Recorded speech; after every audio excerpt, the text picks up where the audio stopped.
Vamos iniciar o nosso estudo do Livro dos Médiuns.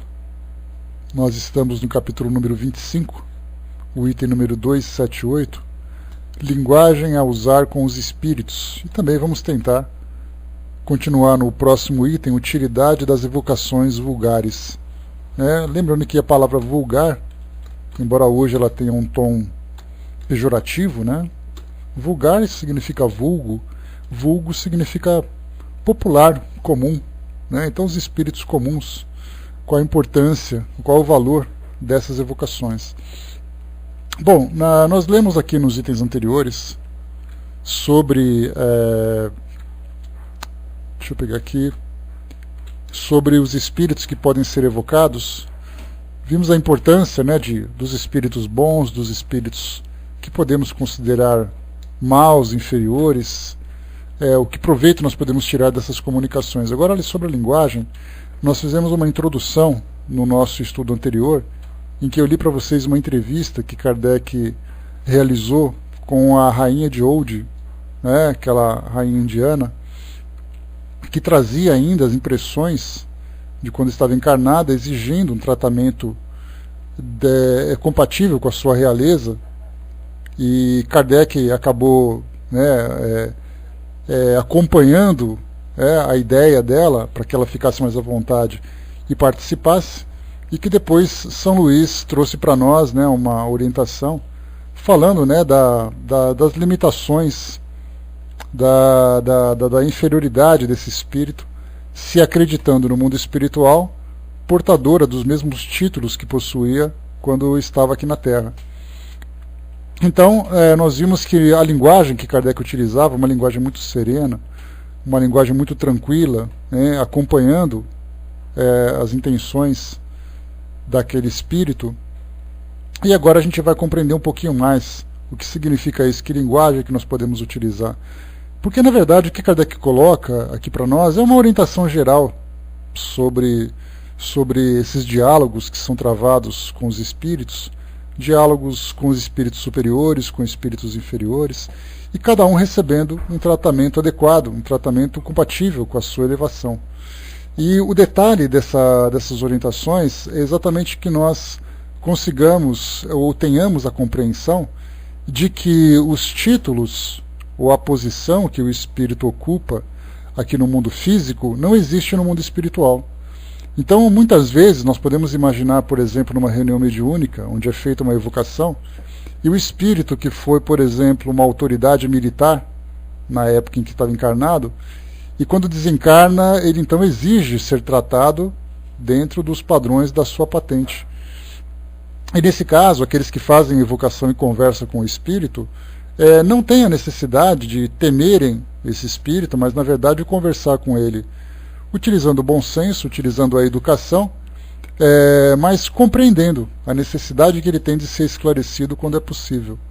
Como Kardec conversou com a rainha de Oudh, que eu comentei com vocês, ela exigia, nós fizemos a leitura aqui da entrevista lá da Revista Espírita de 1858, ela exigia ser tratada por Vossa Majestade e não ser chamada por tu, que é um tratamento comum para as pessoas. Então Kardec no início começa a falar como tu, no meio começa a falar como vós, vós sois, vós fizestes e tal, e depois mais para o final ela falou, você tem que me tratar então como Vossa Majestade, e Kardec a chamou de Vossa Majestade, percebendo exatamente a falta de compreensão que ela tinha dessa mudança de dimensão. Não que ela não se via como desencarnada, mas ela compreendia a sua desencarnação, mas ela ainda se via, nesse caso, como ainda rainha. Quanto tempo, Ale? Bom dia, Júnior, bom dia, Nassim. Então ela se via ainda como rainha. Então ela levava os seus títulos para o plano espiritual e exigia tratamento, exigia os seus escravos, exigia o tratamento, exigia toda a cerimônia e tudo mais. Então, aqui a compreensão que os encarnados têm ao conversar com os espíritos e perceberem que eles são espíritos como outros quaisquer, embora tenham vivido aqui no mundo físico, ostentando determinado título, isso não altera em nada a sua condição no plano espiritual. Então, educação, bom senso, o respeito, principalmente para os espíritos que trazem aquela autoridade moral, porque a autoridade moral, na verdade, ela exerce sobre nós uma influência muito grande.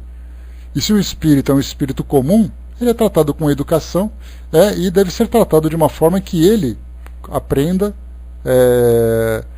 sobre a sua nova condição e que nós também possamos compreender aquilo que ele vive dentro dessa nova realidade. Então aqui nós temos, no item 280,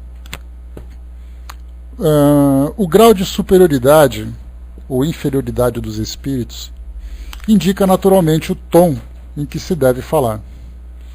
É evidente que quanto mais elevados, mais merecem nosso respeito, a nossa consideração e a nossa submissão. Não devemos tratá-los com menos deferência do que faríamos se estivessem vivos, mas por outros motivos. Na vida terrena, consideraríamos o seu cargo e a sua posição social. No mundo dos espíritos, só temos de respeitar a sua superioridade moral. Essa própria elevação os coloca acima das puerilidades das nossas formas bajulatórias. Não é com palavras que podemos conquistar-lhes a benevolência, mas pela sinceridade dos sentimentos. Seria ridículo, portanto, dar-lhes os títulos que usamos na distinção das posições e que em vida poderiam agradar-lhe a vaidade. Se forem realmente superiores, não somente não ligam a isso, mas até se desagradam. Um bom pensamento os agrada mais do que os títulos mais lisonjeiros. De outra maneira, eles não estariam acima da humanidade. O espírito de um venerável sacerdote, que foi na terra um príncipe da igreja, homem de bem, praticante do ensino de Jesus, respondeu a quem o evocava pelo título de Monsenhor. E ele diz aqui: devias pelo menos dizer eis Monsenhor, pois aqui só há um Senhor que é Deus.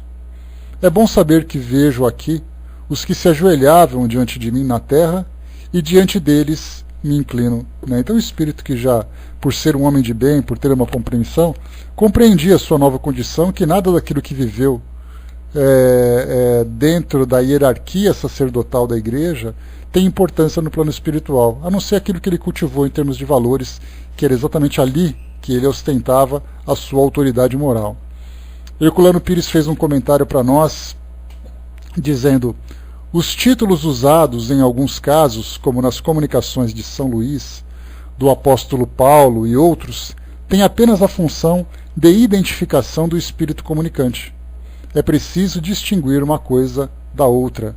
E aqui ele fala porque nós temos São Luís, nós temos Santo Agostinho, nós temos Santo Antônio de Pádua, nós temos outras santas e assim vai. Então Kardec utilizava esses nomes para identificar os espíritos no Livro dos Médiuns, no Evangelho segundo o Espiritismo, no próprio Livro dos Espíritos, né?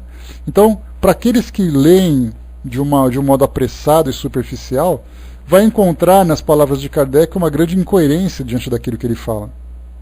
Como é que Kardec pode colocar como um santo, usando um título católico, sendo que ele é um espírito comum? E aí exatamente esse o motivo, pelo fato de São Luís, por exemplo. São Luís ele foi um rei francês, católico, que depois que desencarnou, ele foi atribuído a ele alguns milagres, né, e dentro do processo de canonização da igreja, ele recebeu então o título, né, de santo, então virou São Luís. Por ele ser conhecido como São Luís, ficaria muito mais fácil identificá-lo do que chamá-lo simplesmente de Luís.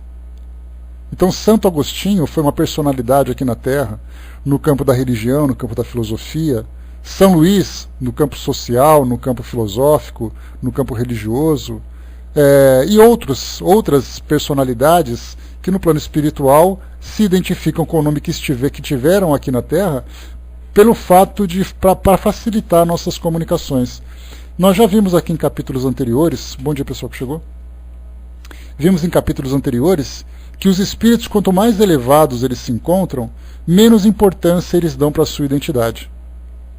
Então, tanto assim que muitas comunicações vêm ali como um espírito amigo, um espírito instrutor, um amigo espiritual, Então eles colocam esses nomes exatamente porque não tem nenhuma importância o nome que eles possuem. Até porque, como o próprio Kardec nos ajudou aqui nas suas orientações, ele lembra que muitos dos espíritos que estão no plano espiritual não tiveram nenhum nome de destaque na nossa sociedade. Aliás, a grande maioria. Tanto é assim que nós temos ali milhares, se não milhões de comunicações que já chegaram no decorrer desse período, desde Kardec até hoje, de uma forma organizada dentro dos princípios espíritas, e de lá para cá tem alguns nomes que são mais comuns.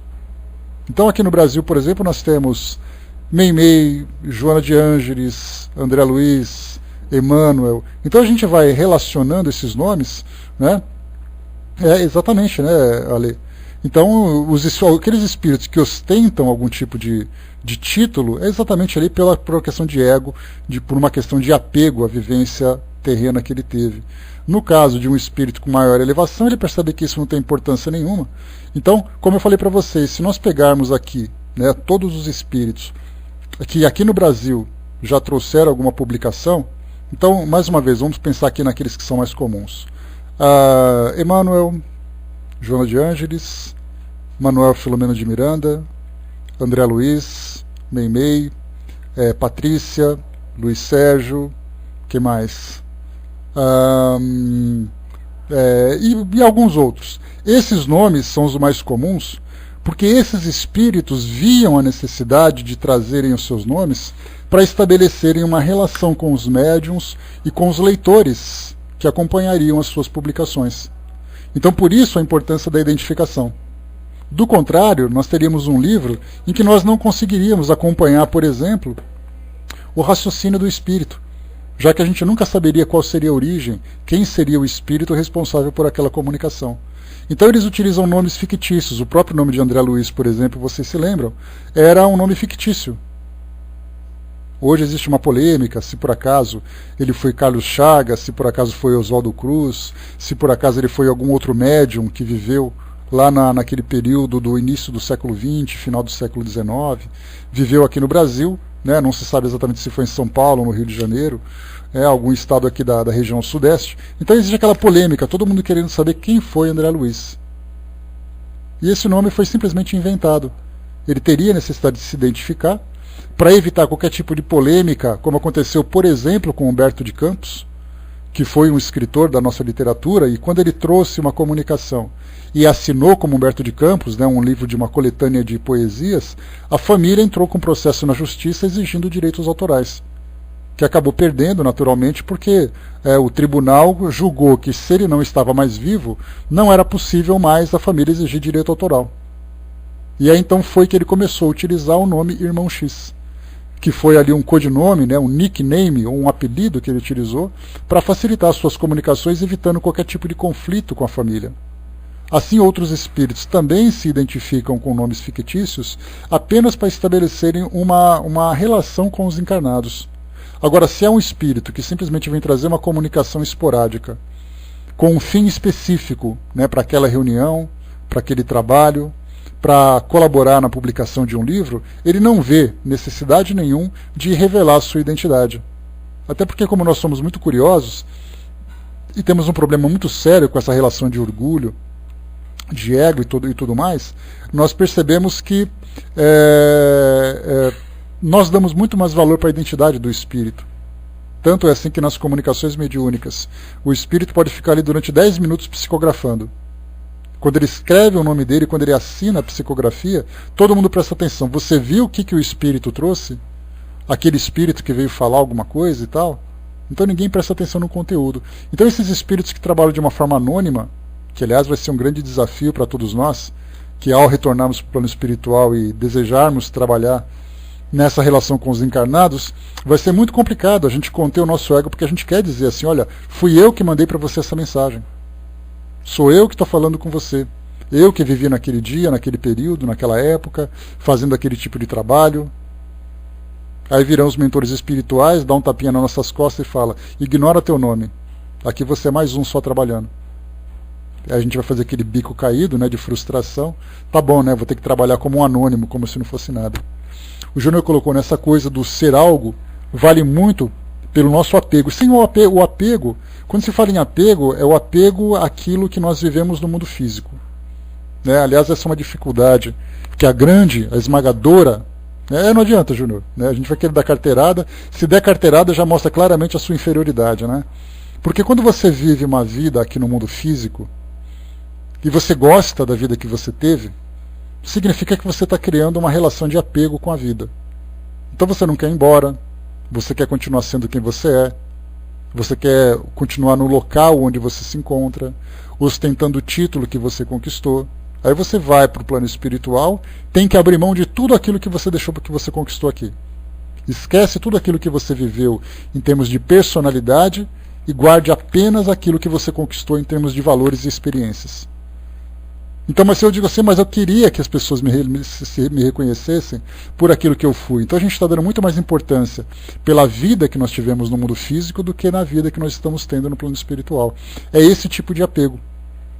Né? Para muitos não, para a esmagadora maioria.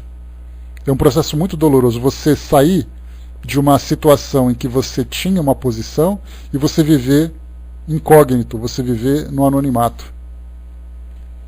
A Miriam colocou no próximo encontro de arte no CELD, um espírito deixou uma comunicação e se identificou apenas com o seu primeiro nome na última encarnação, que poucos conhecem. Ele sendo um pintor muito conhecido, era conhecido mais pelo sobrenome, né? Então é exatamente isso, porque nós somos muito espalhafatosos nesse sentido, né? De querer fazer assim, olha, foi aquele espírito tal. Muitas vezes a gente critica, por exemplo, esses pintores ou esses médiums que trabalham com psicopictografias, que são os pintores mediúnicos, e aí então vêm os espíritos trazendo os seus nomes, Rembrandt, Monet, que mais? Bom, enfim, os nomes dos pintores famosos. E aí a gente pergunta assim, mas quer dizer então que esses espíritos estão fazendo isso, né? Renoir, são vários deles, né?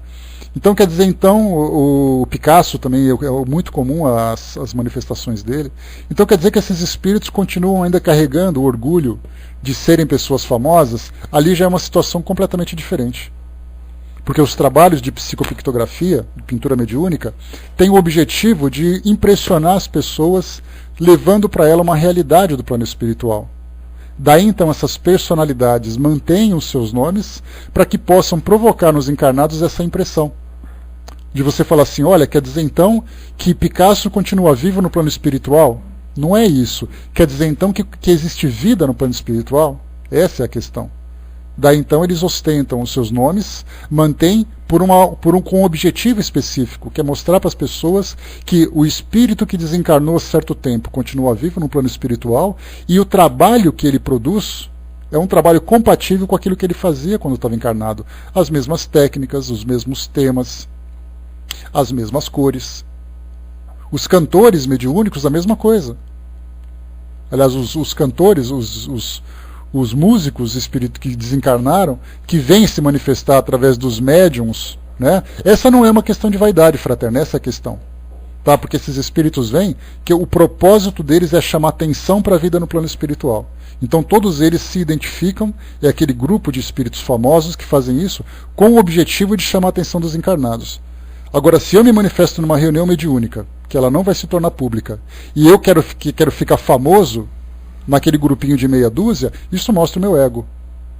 Agora, se eu faço um trabalho público, como foi esse caso, no caso, por exemplo, das músicas que chegam no plano espiritual, nós temos ali o Irineu Gasparetto, que é o médium que talvez tenha se destacado, ou se destaque mais nesse trabalho de música mediúnica. Nas apresentações que ele realiza, espíritos como Cazuza, John Lennon, Janis Joplin, que mais? Clementina de Jesus, Cartola, tantos outros espíritos se manifestam nos trabalhos. Alguns deles citam os seus nomes para que nós façamos uma relação da música que eles trouxeram do plano espiritual com relação a ritmo, principalmente, a estilo musical, para aquilo que eles produziam agora. É uma forma de você provar, ou pelo menos você apresentar um indício, né? O próprio Raul Seixas também é a mesma coisa. Então é uma forma de você utilizar esse indício para fazer essa relação. Ele morreu aqui no plano físico, mas ele está vivo no plano espiritual. Então, consequentemente, existe vida no plano espiritual. Então esse é o propósito deles revelarem os seus nomes. Não é simplesmente uma questão de vaidade. Vaidade é quando um espírito quer se sentir importante diante da manifestação.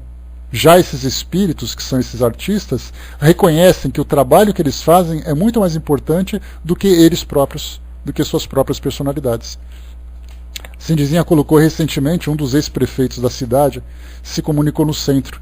Disse que não compreendia que lá tudo era diferente. Né? Até ele teve que pegar fila. Né? Pois é, ele continua ainda carregando essa autoridade política que ele tinha quando estava encarnado. Então a gente pode imaginar presidentes, governadores, prefeitos, senadores, deputados, vereadores, reis, como a gente já estudou também, né? Príncipes, militares, próprios dirigentes de instituições espíritas, artistas, atletas, empresários, professores. Então eles chegam com esse ar de autoridade que tinham quando estava encarnado, e por isso Kardec coloca de que forma que nós devemos tratar esses espíritos.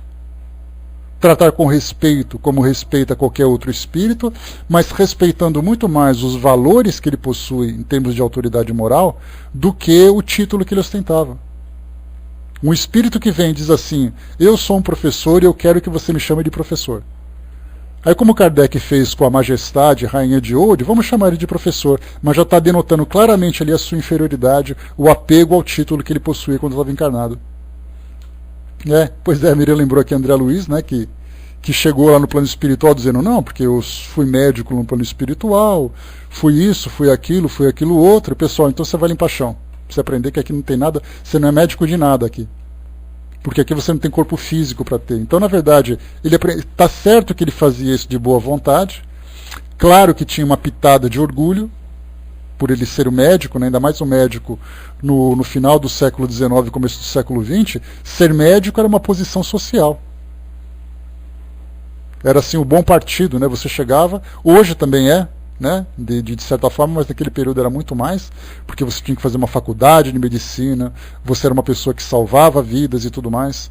Então você era um bom partido, você era respeitado por todo mundo, era uma pessoa muito influente, e André Luiz era assim.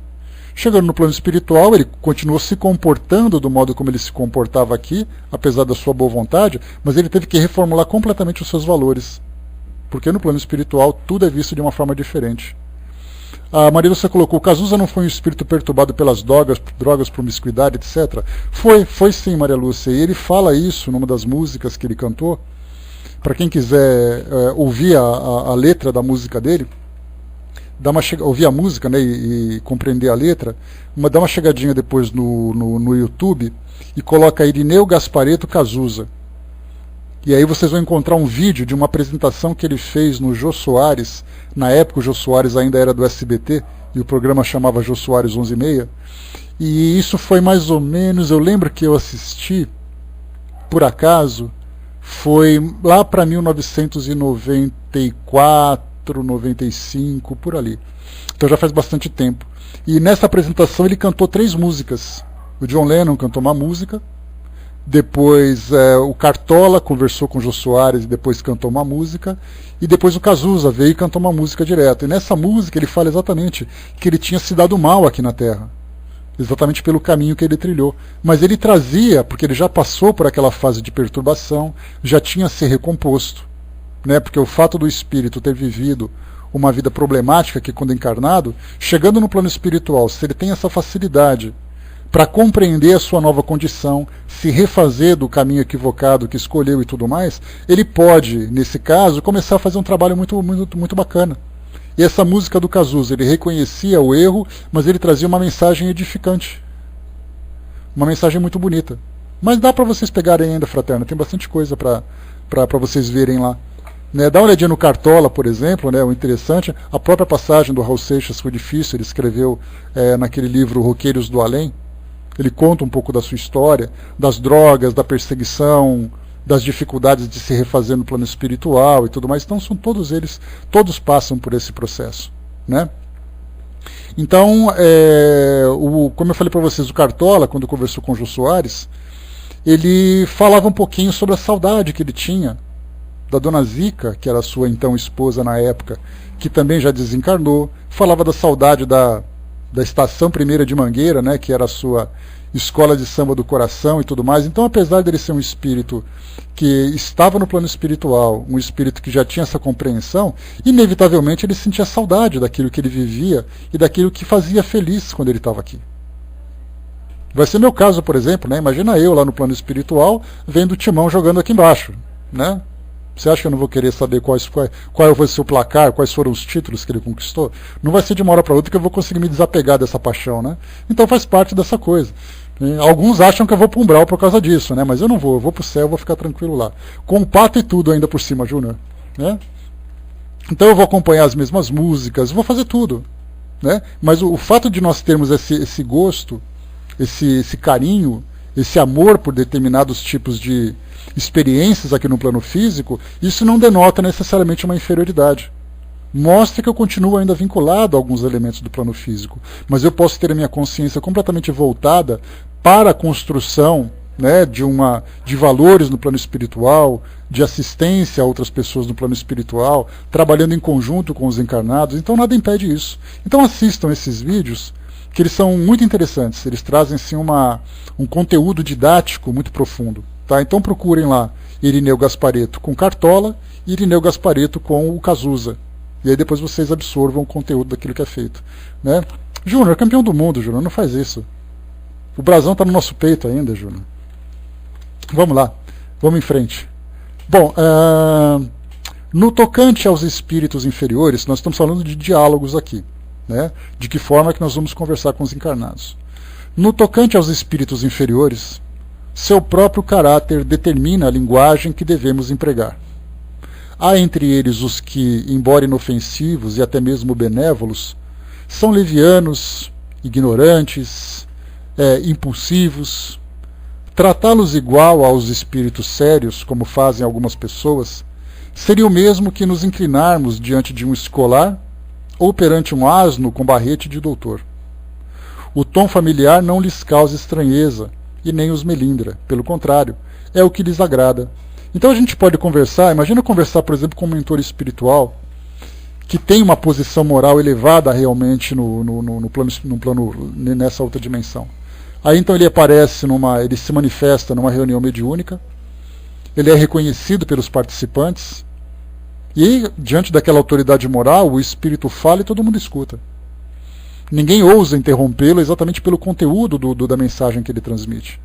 Então existe um respeito claro por aquilo que ele apresenta.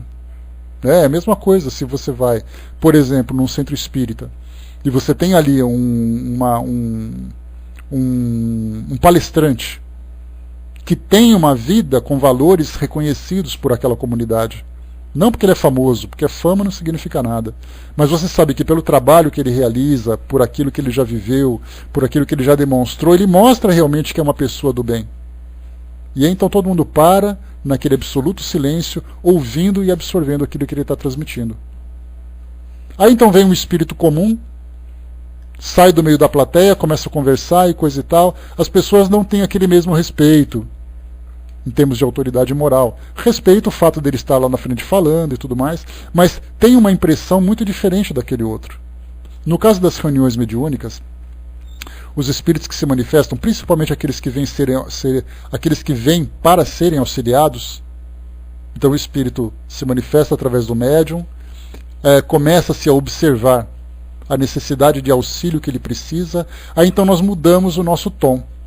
Nós utilizamos então o respeito merecido, a caridade merecida, mas já falamos com um tom de autoridade, porque percebe que ele precisa ser assistido. E essa assistência vem exatamente no modo como ele é tratado. É muito interessante quando nós pegamos assim, para ter um exemplo fácil, imaginemos um médico. Ele está no seu consultório atendendo os pacientes, ele fala com autoridade de médico, e o paciente o respeita como médico. Mas uma semana depois esse médico fica doente. Ele vai para um hospital e vem um outro médico falar com ele.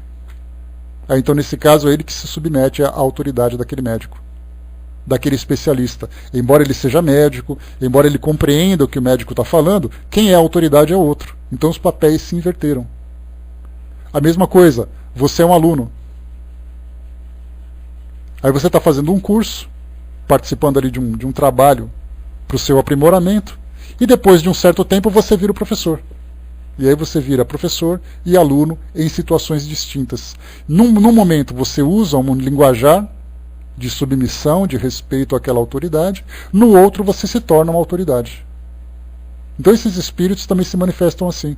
Então existe uma forma, como por exemplo, não são raras as vezes, em que espíritos que tiveram uma relação com aquele trabalho da Umbanda, por exemplo, se identificando como sendo um preto velho, como sendo um índio, como sendo um caboclo e tudo mais, e ele então solicita aos integrantes daquele trabalho a permissão para poder, né, usar bebida alcoólica, usar o fumo, cantar alguma coisa, né? Ele vai parar assim, vai olhar para o lado e falar assim, nossa, mas vocês não gostam de uma música para poder animar esse ambiente? Percebendo então a condição daquele espírito, começamos a utilizar aquele tom de voz de autoridade educativa. Não há necessidade de repreendê-lo, né? Porque do contrário mostraria a nossa própria arrogância também. Então por isso nós utilizamos essa linguagem. Então cada espírito sendo tratado com autoridade quando necessário, com educação sempre, com respeito sempre, principalmente com respeito à sua condição, muitas vezes de um espírito que não compreendeu ainda essa situação que ele vive. O Júnior colocou, não é porque ele chegou a um certo grau que vai se achar. Normalmente ele se acha, né? E é aí que você precisa colocá-lo no seu devido lugar.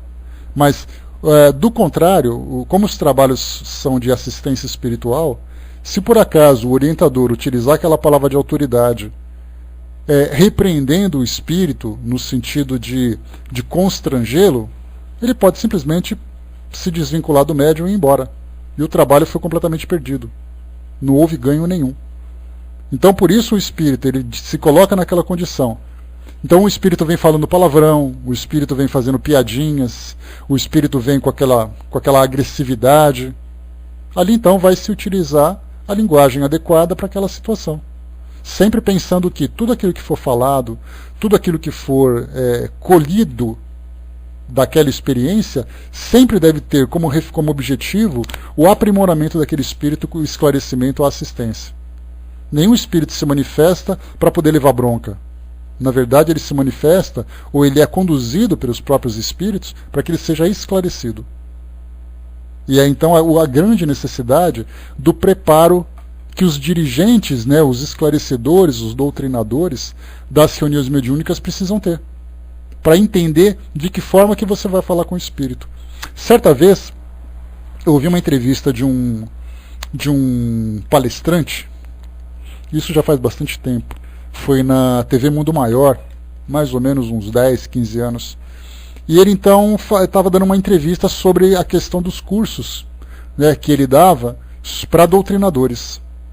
Aí ele falava assim, você precisa ter um cuidado muito grande com tudo aquilo que você fala.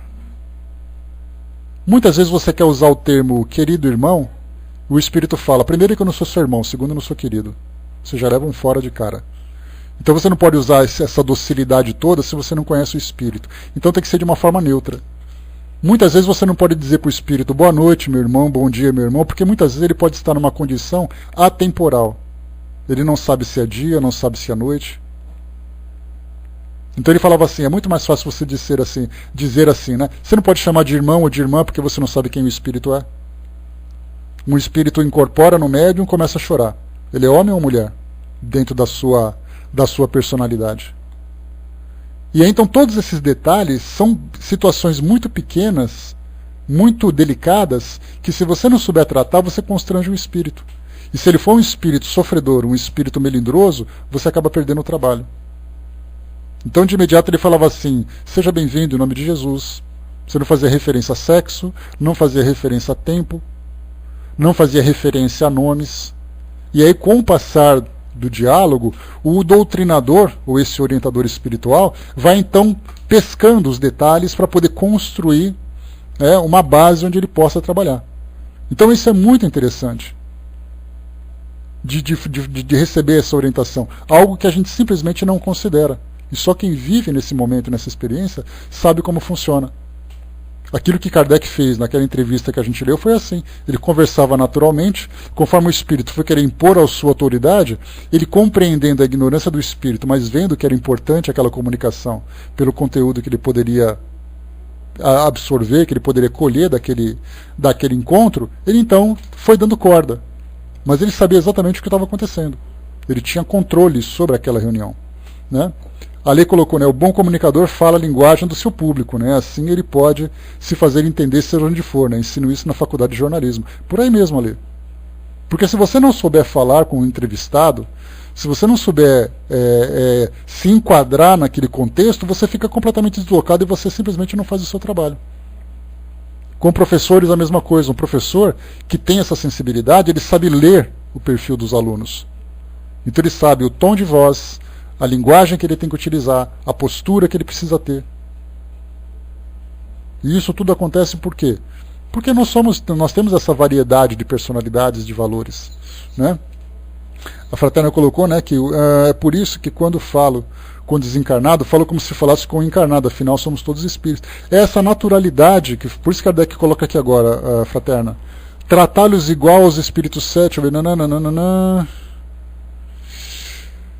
tá aqui, ó, o tom familiar não lhes causa estranheza e nem os melindra, pelo contrário, é o que lhes agrada. Esse tom familiar é exatamente essa naturalidade.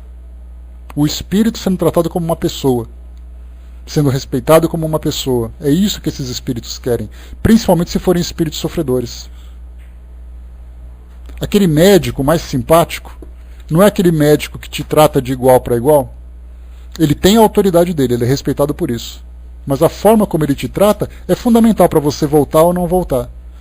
Aquele médico que fala com você do alto de um pedestal é aquele médico que você fala, eu não volto mais nele, ele é muito arrogante.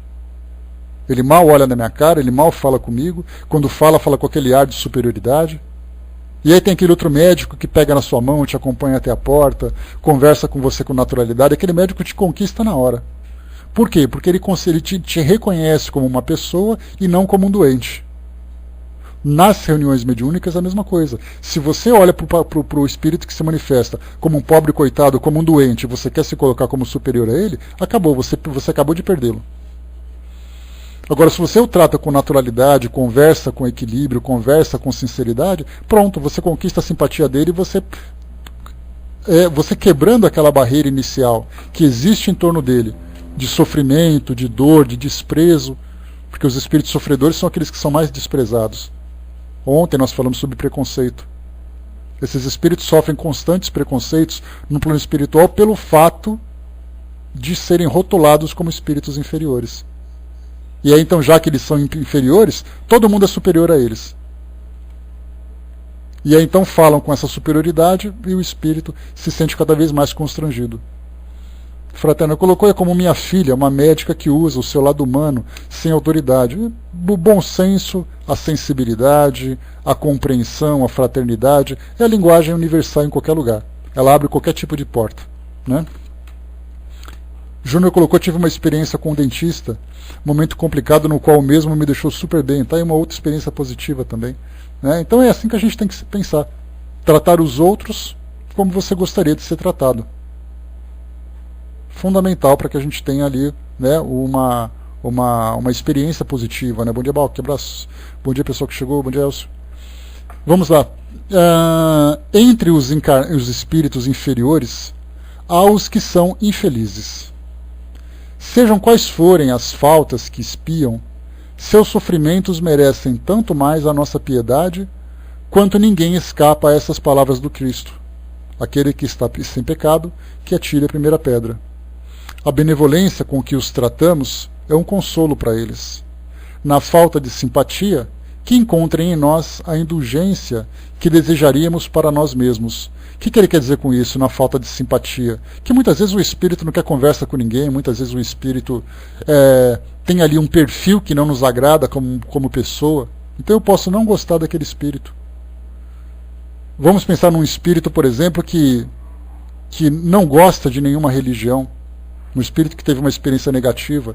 Então você fala Jesus, você fala Deus, ele começa simplesmente a desprezar tudo isso. E naturalmente em nós vai começando a despertar aquele sentido de antipatia. Porque nós somos humanos.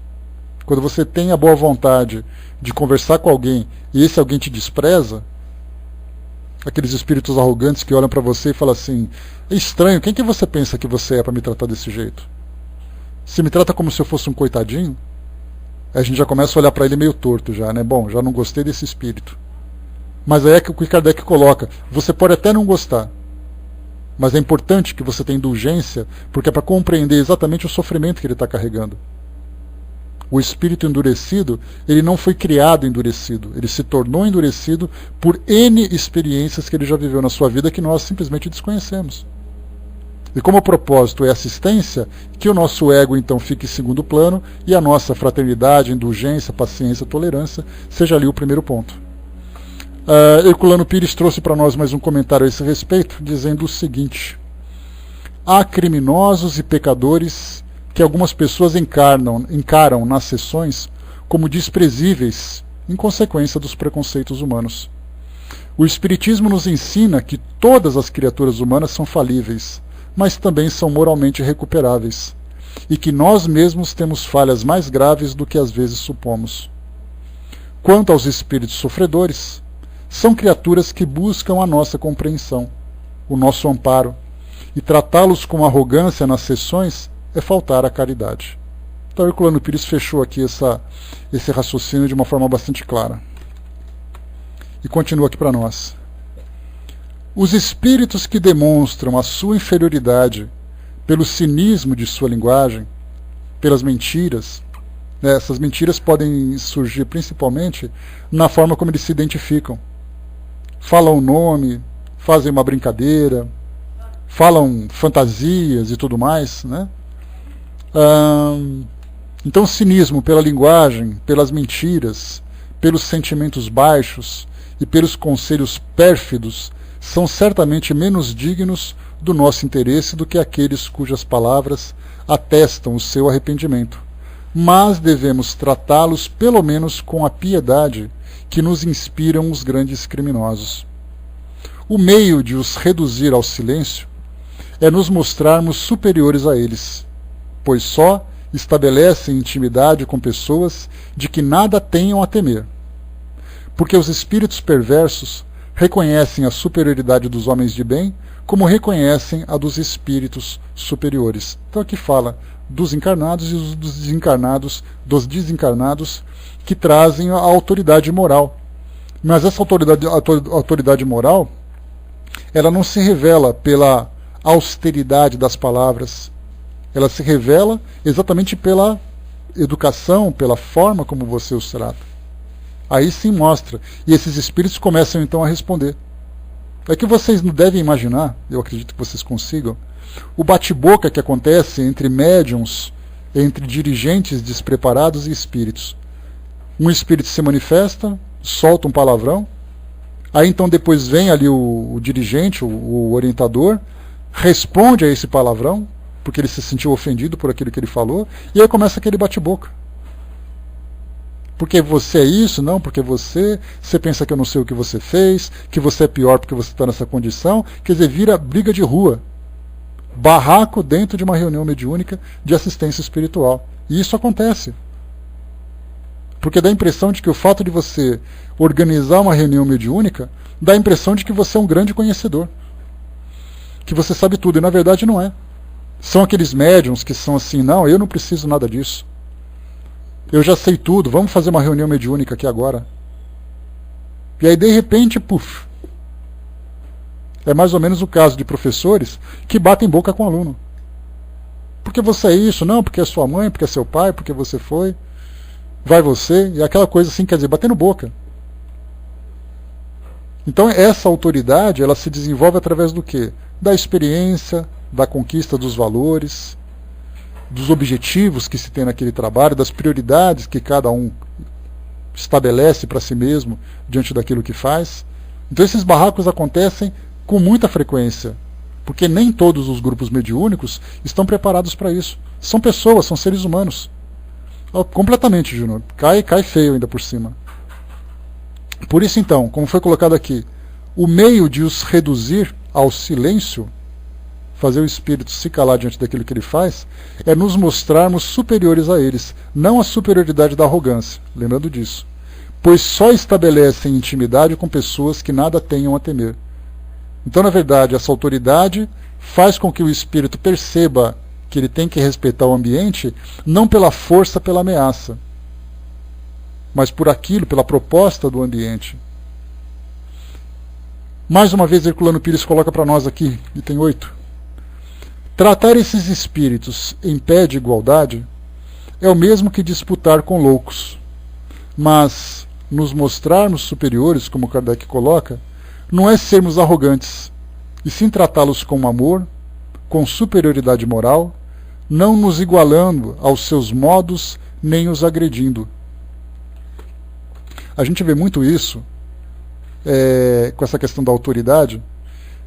Nós vemos muito isso nas reuniões de desobsessão, ou melhor, nas reuniões de descarrego, que são realizadas por igrejas evangélicas, ou mesmo por exorcistas da Igreja Católica.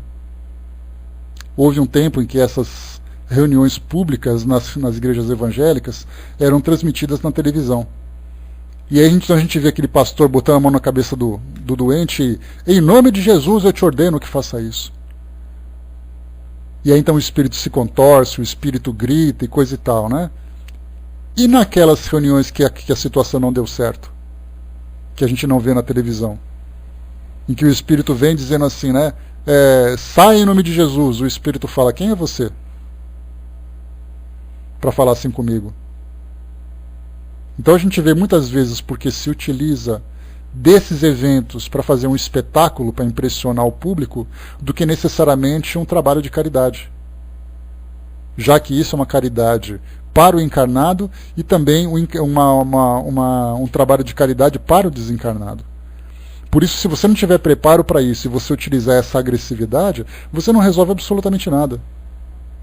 Então mostra aquele espetáculo todo, uma farsa, algo que não tem acompanhamento depois, algo que não dá certo. Dá para imaginar os constrangimentos que já aconteceram, que não foram transmitidos para nós, que nós não tomamos conhecimento. E é óbvio que isso não vai ser mostrado.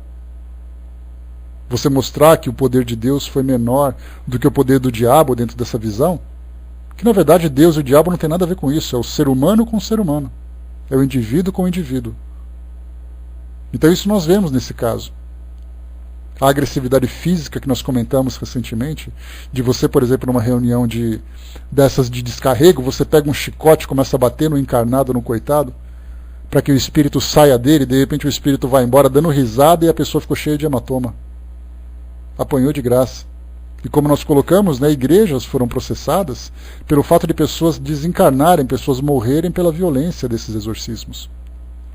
Eu trouxe para vocês 2 casos, né? Aquele filme O Exorcismo de Emily Rose mostra um padre que foi realizar um exorcismo e a paciente morreu porque ela era doente e tudo mais, foi para o tribunal, foi feito o julgamento. Então o filme mostra esse processo de desobsessão, esse processo de exorcismo pela violência levando à morte da paciente.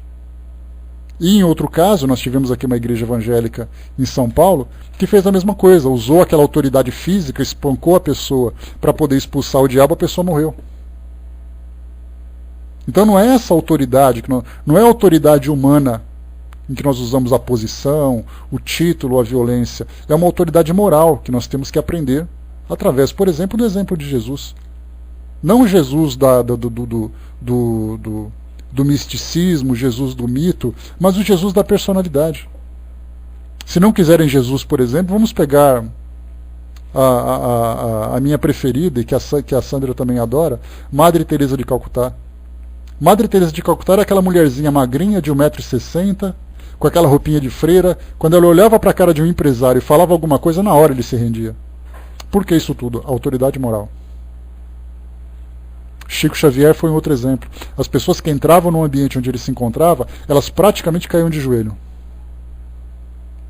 Muitos daqueles que pegavam na mão dele choravam só pelo fato de tocarem nele. Por que isso tudo? Autoridade moral. Outros, em termos de autoridade humana, você entra num ambiente e você fica com medo daquela pessoa. O que será que ela vai fazer contra mim? Isso é autoridade humana, não é autoridade moral. É autoridade mundana, vamos dizer assim, né? O Júnior Coluna, será que quem age dessa maneira, com um resultado deste, tem sossego depois? Olha, Júnior, é questão de consciência, né? Toda vez que você pratica um ato e a sua consciência chama a sua atenção, você certamente se sente culpado. Mas muitos não sentem culpa nenhuma. Basta você ver, por exemplo, você vai numa penitenciária e começa a entrevistar os presidiários. E pergunta para ele assim, você está arrependido do que você fez? Ele vai dizer assim, sim senhor, doutor, sim senhor. Estou muito arrependido. Abre a porta da cela para ver o que ele faz lá fora. Não tem arrependimento nenhum. Quer dizer, sabe que é errado, mas não tem nenhum drama de consciência. Ele quer sair de lá para continuar fazendo. Né? Pois é, o Sérgio lembrou ali, né? Pois é, autoridade humana na carteirada, né? Mão na cabeça, tal coisa. Quer dizer, não é isso. Você não precisa fazer isso. A força moral é muito mais potente do que a força humana, do que a força física, ou a força mundana de um modo geral. Vamos em frente. Em resumo, seria irreverente tratarmos os espíritos superiores de igual para igual, como seria ridículo dispensarmos a todos, sem exceção, a mesma deferência. Tenhamos veneração pelos que a merecem, reconhecimento pelos que nos protegem e assistem, e para todos os outros a benevolência de que talvez nós mesmos necessitemos um dia. Descobrindo o mundo incorpóreo, aprendemos a conhecê-lo, e esse conhecimento deve regular as nossas relações com os seus habitantes. Os antigos, na sua ignorância, levantavam altares a eles. Para nós, não passam de criaturas mais ou menos perfeitas, e só elevamos altares a Deus. Herculano Pires coloca para nós este tópico. Deixa eu ver aqui. A 9 aqui.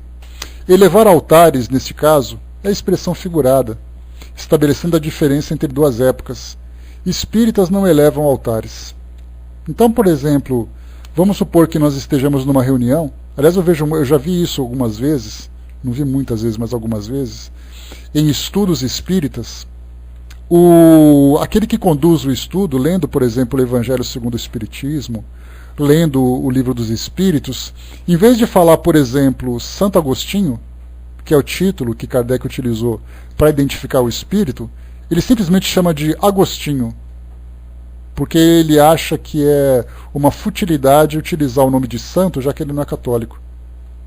Quer dizer, ele demonstra a sua repulsa religiosa chamando o espírito pelo nome dele sem o título que ele tinha, que não é pelo fato dele ter o título, mas pela forma de identificação. Muita gente diz assim, o espírito Luís fala tal coisa. Mas por que você não fala São Luís? Porque eu não sou católico. Aí você já fala, ixi, já temos ali a arrogância de um espírito inferior. Não é o fato de você falar São ou Santo, Santa, alguma coisa assim, que vai mudar o entendimento que você possui. Mas quer dizer que você muda alguma coisa pelo fato de você não achar digno se rebaixar para aquele tipo de análise. Ou para aquele tipo de identificação. Então, quer dizer, nós espíritas também carregamos ainda essa mesma ideia. Algumas vezes você ouve em palestra que nosso Senhor Jesus Cristo. Eu não chamo Jesus de Senhor Jesus Cristo, não. Jesus é meu irmão, Jesus é meu amigo, eu chamo ele só de Jesus. E aí critica quem chama de nosso Senhor Jesus Cristo. Maria, por exemplo, fala Nossa Senhora. Nossa Senhora é uma forma que ela é popularmente identificada. E aí tem aqueles arrogantes que falam, não, eu não chamo de Nossa Senhora, eu chamo de Maria. Apesar de todo o estudo, apesar de todo o conhecimento, mostra ainda a sua inferioridade, a sua arrogância. Deixa eu ver aqui, ele colocou, né, ela está dentro de você, a autoridade moral, né, como uma espinha dorsal das atitudes e pensamentos. É por aí também, né? Dudu colocou também o espírito superior não está nem aí para o nome dado, né? Na verdade, ele procura sempre, quando a gente fala de espírito superior, esse espírito também tem um conhecimento suficiente para poder lidar com os encarnados. Um espírito que se manifesta numa reunião, ele já começa a sondar para saber exatamente como ele vai falar, como ele vai se identificar, de que forma que ele vai passar uma instrução, se essa instrução vai ser aceita ou não. Porque nós também, como encarnados, também somos problemáticos. Então, se é um espírito inferior que chega, nós temos, para ter uma ideia, grupos mediúnicos que não recebem determinados espíritos porque os dirigentes espirituais do trabalho não veem condições dos encarnados lidarem com aquele espírito. Tem um espírito sofredor precisando de ajuda. Se tiver uma outra opção, manda para outro. Aí vai dizer assim, mas por que você pôr naquele grupo? Ali não vai dar certo, eles não têm condições de lidar com esse espírito. Manda para outro grupo. Só se for em último caso. Eu conversava ontem com a minha sobrinha, no trabalho dela, e tem uma funcionária que ela era muito agressiva.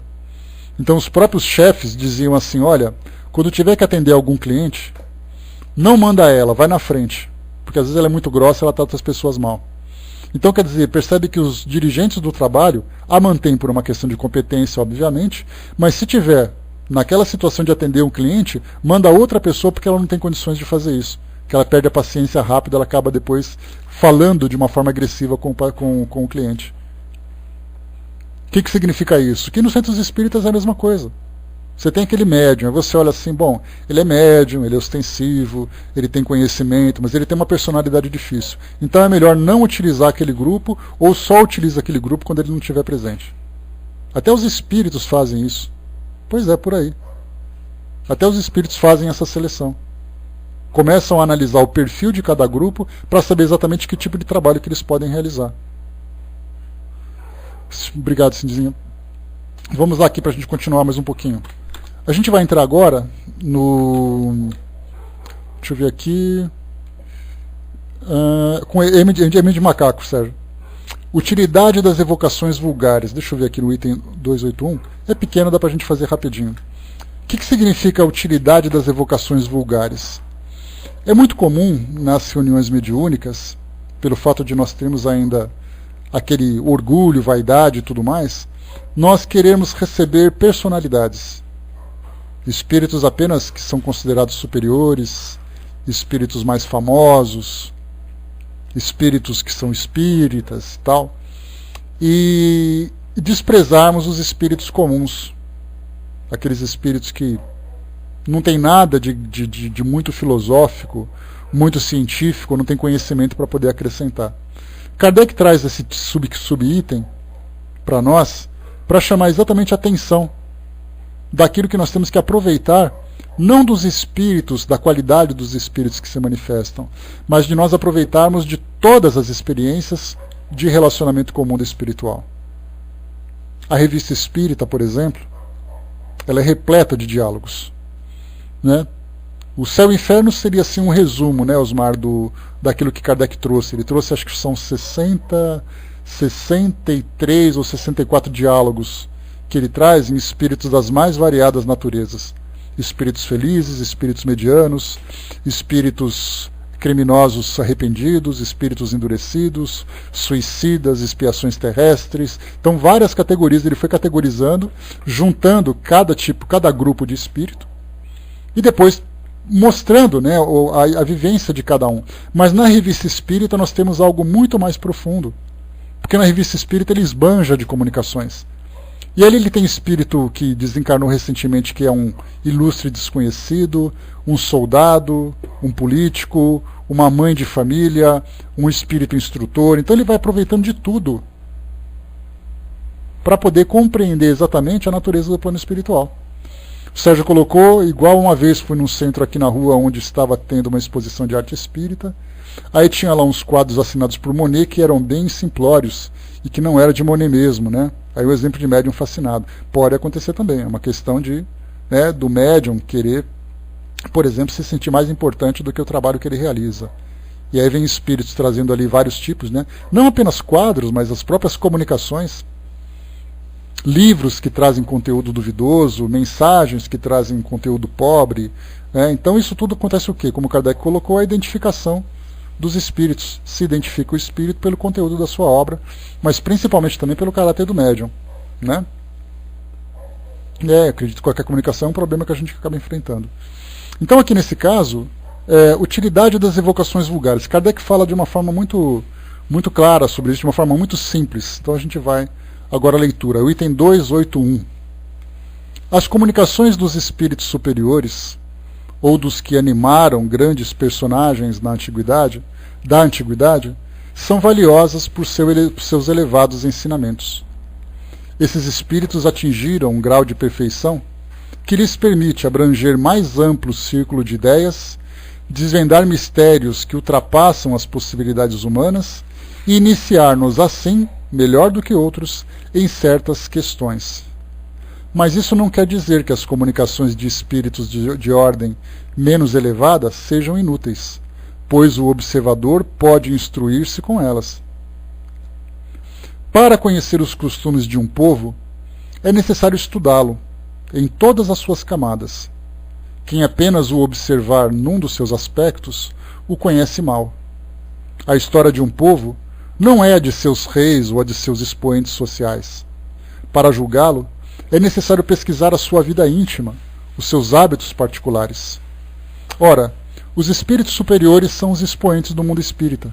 Sua própria elevação coloca-os de tal maneira acima de nós que nos assombramos com as distâncias que os separam de nós. Os espíritos mais burgueses, que nos revelem essa expressão, nos tornam mais palpáveis das condições de sua nova existência. A ligação entre a vida corpórea e a vida espírita é neles mais estreita e podemos compreendê-la melhor, porque nos toca mais de perto.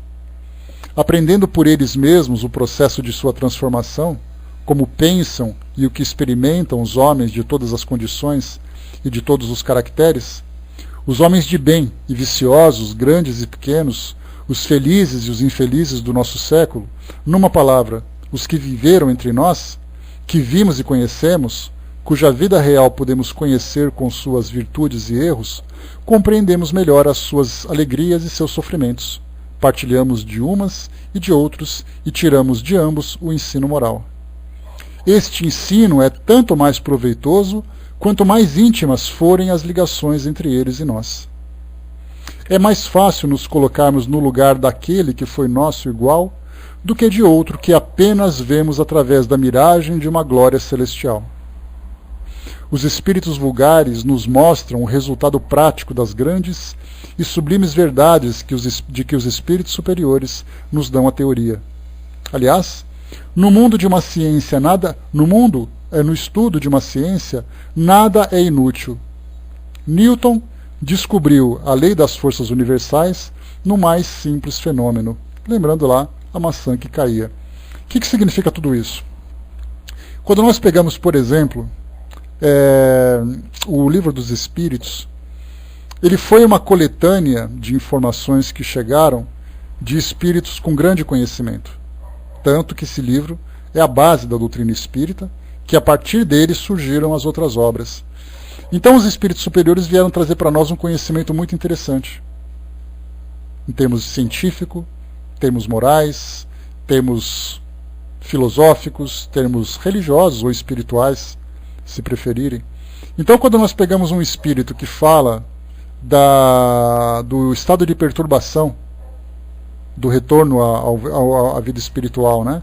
Que nós temos lá na segunda parte do Livro dos Espíritos, que fala que o espírito vive um período de perturbação, que ele está ainda aprendendo a reconhecer a sua nova condição e tal. Essa é a teoria. Então a gente fica pensando, né, dentro da nossa criatividade, como é que será exatamente essa vivência. Aí de repente você pega uma psicografia de um espírito que diz: onde estou, quem sou eu tô com medo, eu preciso da minha família e coisa e tal. A gente junta uma experiência comum de um espírito para um ensinamento filosófico dos espíritos superiores.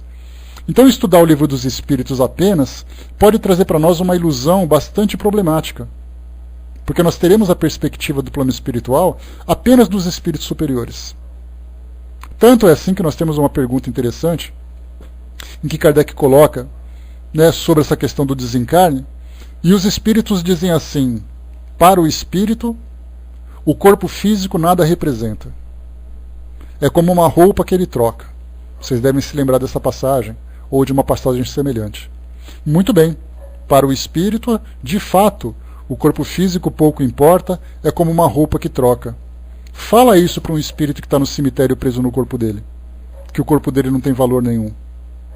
Fala isso para um espírito que morre de vontade de voltar para a vida física que ele deixou, para retornar para a sua família, para retornar para a sua vida social. Para ele, o corpo físico é o instrumento mais perfeito. A própria Rainha de Oude, que nós lemos ontem, ela sempre diz assim, né? Se eu pudesse, pegaria meu corpo físico de volta para poder voltar ao meu reino. Fala algo semelhante assim. Então, se nós lermos apenas aquilo que os espíritos superiores falam, certamente aquilo é a base. Então um espírito esclarecido, um espírito adaptado ao mundo espiritual, certamente dá muito pouca importância para o corpo físico, depois que ele se liberta dele naturalmente. Porque ele valoriza muito, um espírito esclarecido valoriza o seu organismo, porque sabe que ele é um instrumento da vivência aqui no mundo físico. Mas isso não é um pensamento geral para todos aqueles espíritos numa condição inferior. Falar, por exemplo, assim sobre a morte. Os espíritos compreendem que a morte nada mais é do que uma passagem. Fala isso para quem está morrendo no hospital. O pavor que ele tem da morte, o pavor que ele tem do desconhecido. Então nós temos que juntar a base daquilo que os espíritos superiores trazem e as condições daqueles espíritos comuns que vão alcançar essa compreensão. Então a morte, para aquele que está vivendo a experiência, é algo assustador. Para aquele que já viveu, já se adaptou e já conversou, via que a morte é somente uma passagem. Então cada um no seu estágio de compreensão e cada um dando valor para determinadas situações. Então é importante que nós tenhamos a compreensão dos espíritos elevados, que já viveram de tudo, que já conheceram de tudo, e a experiência daqueles que estão aprendendo, para a gente poder compreender que o fato de você chegar no mundo espiritual não vai te fazer conhecedor absoluto de tudo. Ele vai te proporcionar experiências que você vai gradualmente se esclarecendo, gradualmente se desapegando e gradualmente se equilibrando dentro dessa nova condição. A fraterna colocou, mas esse espírito, se está preso à matéria, vai ver essa matéria apodrecer. Será que ele ainda acha que o corpo é algo valioso? Para ele, sim. Mas aí, a partir do momento em que o corpo dele deixa de ter o valor que ele gostaria e começa a provocar nele esse efeito negativo, isso já se torna para ele um sofrimento. Uma prova extremamente difícil que ele vai ter que vivenciar, até que ele mesmo se desapegue. André Luiz conta uma experiência num dos seus livros, que não me recordo agora qual livro é, em que ele participava de uma experiência em que uma pessoa estava desencarnando. O corpo dele estava entrando em colapso generalizado e ele fatalmente, faleceria, o seu corpo entraria em falência e ele iria desencarnar, não tem jeito. Mas esse espírito estava tão apegado à vida, porque ele queria voltar para a sua família para resolver as suas questões, que ele não, de jeito nenhum ele facilitava o seu desencarne.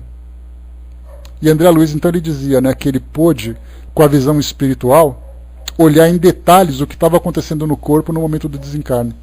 Então ele falava que as células estavam explodindo, a circulação estava diminuindo, a pressão cardíaca, o coração batendo com mais fraqueza, o cérebro com pouco oxigênio. Então ele foi vendo biologicamente, ele descreveu isso no livro, aquilo que acontecia no organismo. E o espírito continuava pegado como se ele estivesse assim numa boia, num rio com uma grande correnteza. Ele se apegava de tal forma que ele não queria de jeito nenhum se libertar daquilo. O que os espíritos fizeram? Aplicaram aquele passe magnético para que o espírito ficasse inconsciente para facilitar esse processo. Porque do contrário, eles não conseguiriam fazer com que ele se libertasse. E ele tinha merecimento para isso. Aqueles espíritos que não têm merecimento ficam ali à própria sorte. Eles vão ter o corpo físico destruído, vão ficar apegados a esse corpo físico, seja que tempo for. Tem espíritos que ficam durante anos ligados aos seus corpos físicos. E não querem, porque eles têm medo do desconhecido, têm apego para os valores.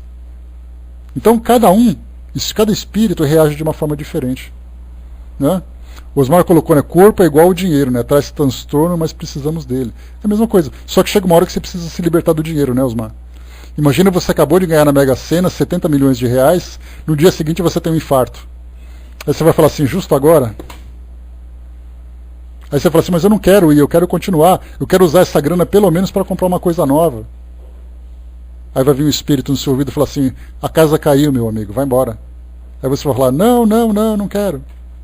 É mais ou menos isso que acontece. E aqueles espíritos que ficam apegados ao mundo físico, não são espíritos necessariamente maus. Eu trago para vocês sempre exemplos para que a gente possa ter uma compreensão, mostrando, por exemplo, imagina uma mãe de família que tem os seus filhos que dependem dela e de repente ela tem um problema de saúde e desencarna. A primeira coisa que ela vai lembrar vai ser o que vai ser dos meus filhos. E ela fica desesperada, apegada ao seu corpo físico, imaginando que aquilo é um pesadelo, que aquilo vai passar, que ela vai voltar para os filhos dela. Ela não é uma pessoa má. Ela é uma pessoa que está muito preocupada com a condição dos seus filhos. Então a gente acha que espírito que fica apegado é somente aquele que está pensando em dinheiro, pensando em vício. Não é. Temos aqueles espíritos que têm uma relação afetiva muito intensa e em que a sua presença é uma presença muito importante, e ele não consegue se libertar disso naquele momento, até que depois ele se esclareça, tenha a compreensão de que, né, os filhos serão assistidos, há uma necessidade, coisa e tal. O Sérgio colocou lá em cima, o problema é que a gente não sabe aonde a gente vai parar depois de morto, né? De repente você acha que vai para um lugar bom, mas segundo as leis espirituais você não é considerado tão bom quanto se acha. Aí vai para aqueles lugares tenebrosos. A doutrina espírita, Sérgio, ela tem esse propósito de mostrar para você que não importa para onde você vai. O que importa é como você vai. E aí fala sobre reforma íntima, sobre valores. Porque se você tem uma vida qualquer, uma vida desregrada, sem responsabilidade, você está construindo o caminho que você vai ter que percorrer depois. É mais ou menos a história da cigarra e da formiguinha. A formiguinha trabalhando, se prevenindo para o inverno, e a cigarra tocando o seu violino. De repente chega o inverno, a formiga bem abastada, bem preparada, e a cigarra ali na sua penúria. É a mesma coisa, se você trabalha vivendo os prazeres da vida, sem a preocupação de projetar o seu futuro, e antecipar o seu futuro, e começar a trabalhar para construir um futuro moral para você, se você não tem essa preocupação, significa que quando você precisar você não vai ter nada.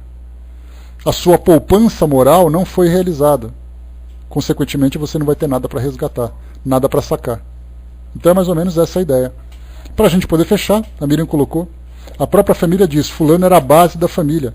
É uma responsabilidade para quem parte. E muitas vezes é mesmo, é a base moral, a base afetiva, a base financeira. Um pai de família, né, a família, ele tem lá os seus 2, 3 filhos, a esposa tem aquela preocupação de cuidar dos filhos, de repente ele vai e desencarna. A primeira coisa que ele pensa é, o que vai ser da minha família? E fazer e se libertar assim, você virar as costas para essa situação e seguir com tranquilidade no plano espiritual é extremamente difícil, porque não é uma questão de apego, é uma questão de responsabilidade, é uma questão de afeto. Então, se apegar ao corpo físico, se apegar à vida material, é algo que pode acontecer com todos nós. Todos nós estamos sujeitos a isso. O Júnior colocou a irmã que cuida de tudo em relação aos outros. É isso aí. Bom, pessoal, fechando por aqui, nós paramos aqui então na questão 181. Tem só mais um trechinho aqui, rapidamente. A evocação dos espíritos vulgares tem ainda a vantagem de nos pôr em relação com espíritos sofredores, os quais podemos aliviar e cujo adiantamento podemos facilitar com bons conselhos. Assim, podemos ser úteis ao mesmo tempo em que nos instruímos. Há egoísmo em só procurar a própria satisfação nas relações com os espíritos. Aquele que deixa de estender a mão aos desgraçados dá prova de orgulho, de que lhe serve obter belas comunicações de espíritos elevados, se isso não o torna melhor, mais caridoso e mais benevolente para com seus irmãos deste e de outro mundo. Que seria dos pobres doentes se os médicos se recusassem a lhes tocar as chagas? Então é a mesma coisa, né, das reuniões mediúnicas, elas podem ser instrutivas, consoladoras, podem ser assistenciais, todo mundo então participando da melhor forma desses trabalhos mediúnicos, sempre procurando absorver o conhecimento e oferecer a assistência. Essa troca, essa permuta de valores é fundamental. Aprender e ensinar ao mesmo tempo. Receber ajuda e oferecer ajuda. Aquele que se coloca só na condição de paciente é um pobre coitado, que precisa somente de ajuda e não é capaz de ajudar ninguém. Aquele que só quer instrução, só quer alimentar o seu ego, o seu intelecto, mas não é capaz de oferecer conhecimento para ninguém. Então, pessoal, fechando por aqui o nosso estudo de hoje, paramos no item 281, vamos entrar no 282, perguntas sobre as evocações. Nós temos aqui, são 21, 27, só um instantinho, 30, 34, 37 perguntas respondidas, né, aqui pelos espíritos, tratando do tema perguntas sobre as evocações, item 282. Vou passar para a Betinha então, fazer o encerramento para nós, depois a gente volta, tá? Esperando que vocês tenham aproveitado nessa nossa troca de ideias a respeito desse tema. Porque muitas vezes a gente fica se perguntando do que esse assunto vai exatamente me trazer de benefício, já que eu não sou médium, já que eu não trabalho no centro espírita, já que eu não converso com o espírito. Nós estamos aprendendo a conhecer o mundo espiritual. Muitas vezes aquele espírito que vai ser atendido numa casa espírita e vai ser tratado com fraternidade e com educação, podemos ser nós. Então nós já sabemos quem são os espíritos e quem seremos nós no futuro se nós não tivermos condições de sermos bem atendidos. E isso não denota culpa nenhuma.